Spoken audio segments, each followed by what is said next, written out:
Autumn is now officially here. The days are a little cooler. The leaves are changing, transforming the trees in the Quebec hills from emerald to red, orange, and gold.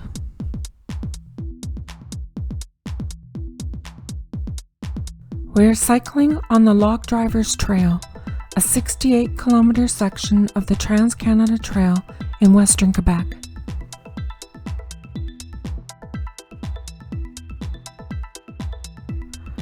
We are cycling south, starting at the Farley rest stop. Going north, in the opposite direction, the trail connects here to the Maniwaki Trail, which we walked previously, and I'll post a link to that video at the end. The trail follows the route of an old railway line, meandering through beautiful landscapes of marshes, lakes, rivers, and forests.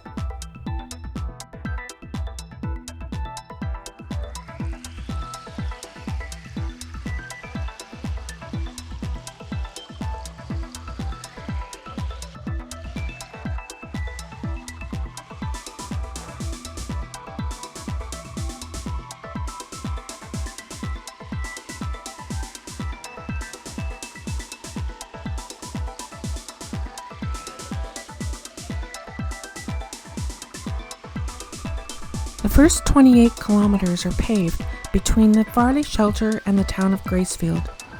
And like most former rail trails, this one makes for a flat, easy bike ride.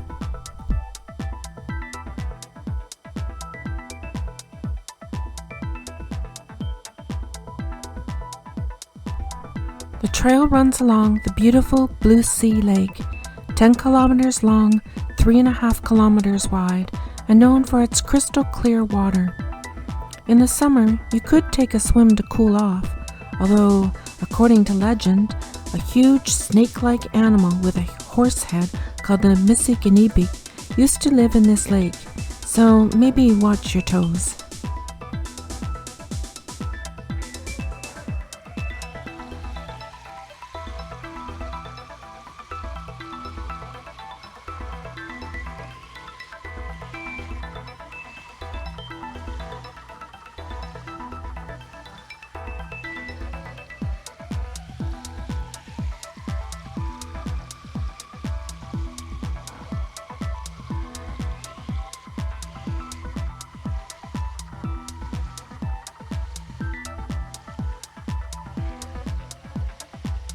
Several rest stops have been set up along the route, as well as parking lots.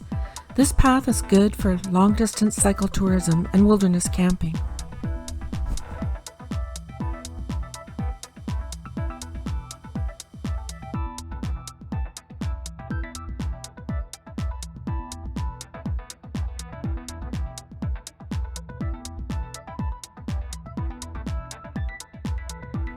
Traveling southbound, the low autumn sun was in our eyes, and too much for my phone bike cam. For other travelers that have a choice of direction and prefer the sun at their backs, I would recommend cycling from south to north. The pavement ends here in the town of Gracefield.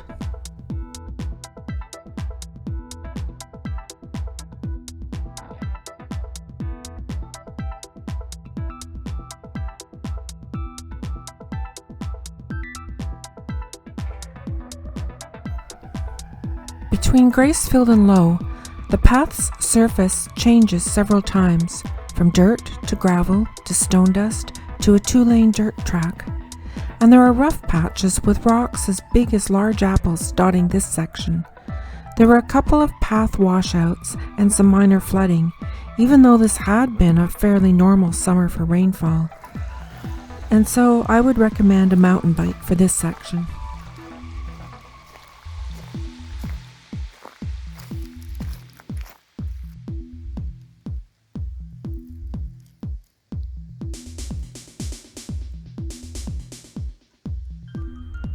All along the path, There are small detours you can take to add to the experience.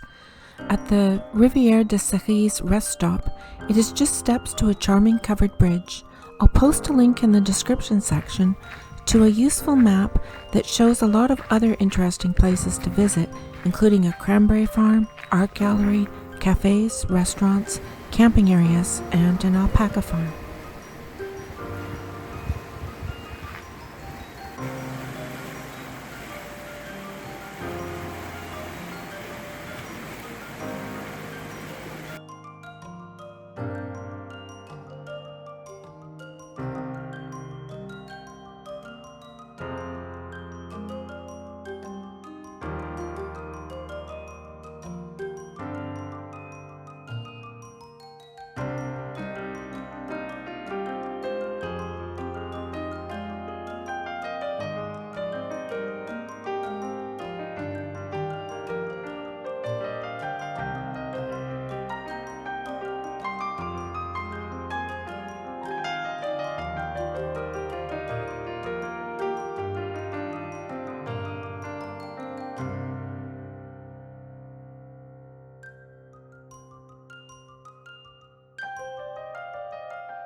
So we've come to the end of another section of the Trans-Canada Trail.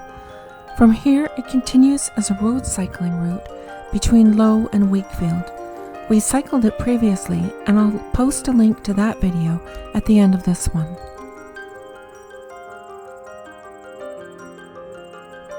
I hope wherever you are, you have the chance to go out and spend time in nature and help preserve the magic in this world.